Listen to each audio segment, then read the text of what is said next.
Locations is another set of master data that you might need to load depending on the volume of data that you have. So locations we're loading here are considered operating locations. These are locations where assets reside, as well as locations that you might perform work on. So if you're creating a work order, often it's creating a work order against an asset, which likely lives at a location, or you may be creating a work order for just a location itself. Like the other data loading enablement we've done, we have a spreadsheet that gives you a starting point to help you start loading locations.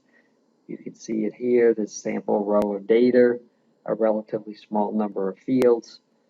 And if I jump to the instruction tabs, it gives you some instructions on how to fill out the spreadsheet.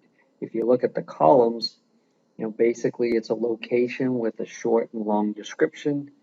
There's a priority field, which is a customer defined field, so you can define a list of priorities if you have a reason to prioritize your locations. And then you identify the site, which is always a single site in fundamentals called my site. And then there's a status and a type. Now the type is type operating. There are other types you may choose to use, but we recommend you start with operating, as that's where your assets will reside. The status, it's listed there. There's 3 out-of-the-box statuses.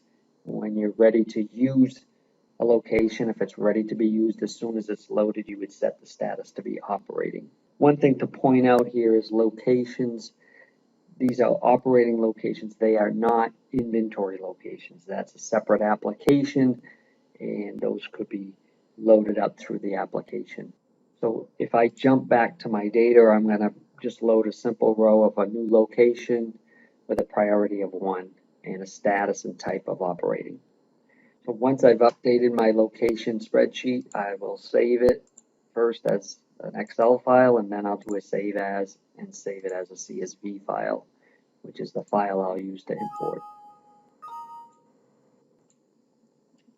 I'll jump back to Maximo, and on my locations application, I'll select application import on the left. I'll browse for my file, select the CSV file, and start the import process.